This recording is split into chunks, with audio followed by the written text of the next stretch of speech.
guys, Anthony Morgan's Training Academy. Another day. Today is about knees. Now, when I'm talking about knees, this is an area to where anytime you guys get in close, if you're not carrying any weapons, if you're not carrying knives, guns, whatever it may be, depending on where you're at, your knees are always a valuable tool. Now, I'm always talking to you guys about, headbutts. I'm always talking to you about elbows. I'm always talking about being in the pocket, being up close, and to where you can do substantial damage to someone. Now, and I don't want you guys to get me wrong when I'm talking about creating damage. Your life at this moment is more important than anyone else's.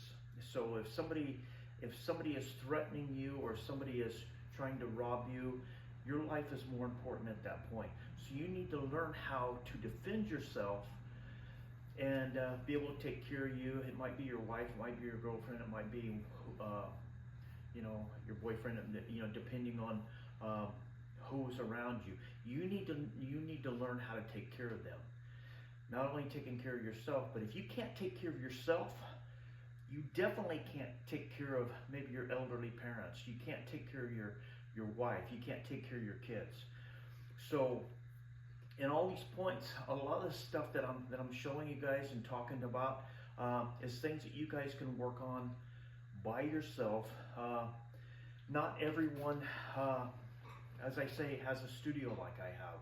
Not everyone has students like I have. Not everyone has the knowledge and the base that I have, but you guys can work on your own.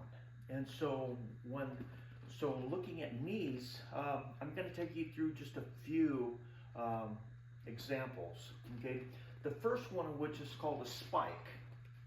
Now the spike is coming from here and it just spikes in. Now the spike on the knee is meant for taking out the quads here. Okay. Now, when I move in, and this is the guy's leg, and I get in here, and I spike that, I'm spiking it with the tip of my knee, and I'm trying to make this quad react. So when I knee, I may be holding on to the guy's head here. When I knee, okay, I'm putting substantial force in. Now, that's a spike. Now, we have what is called a spear. Now, a spear is a little bit higher, and the spear is going in. So as I spear here, my hips go forward and the knee projects forward. Now, my hands are usually back here. I'm not going to be up in here for a spear knee. Okay, that's where the spike is going to come in here. So if I'm back here and somebody moves towards me, I can spear in with the knee. So that's working a little bit more distance. Now the next one, which is in the pocket again, which is called the crescent knee. Now the crescent knee, if I'm holding on to the person here, the crescent knee comes in this angle here, okay? So I may be trying to damage the hip. And when I say damage the hip, that means that I'm trying to create as much damage. Anytime you hit the hip 2 or 3 times, the hip starts swelling up and it gets harder for them to walk.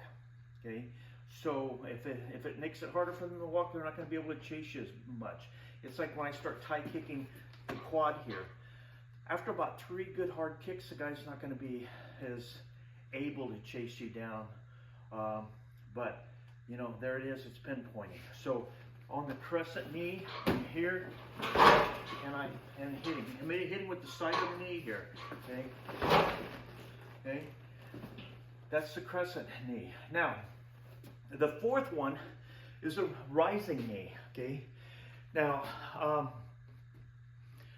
lot of you guys aren't always going to remember the names and stuff, and it's like, even a lot of my students don't remember the names.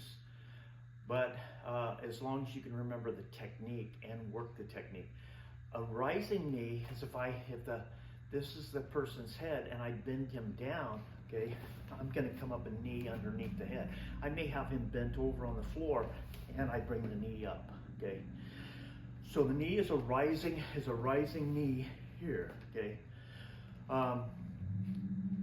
And it works works really well. A lot of times when I'm doing a knee, I want to pull the guy off balance. I want to pull him in here heavy to my body, so that when I place this knee in, that his body, instead of being vertical like this, his body is going to have an angle like this, okay, an angle. And I want him laying to where, see how my body's starting to move this way?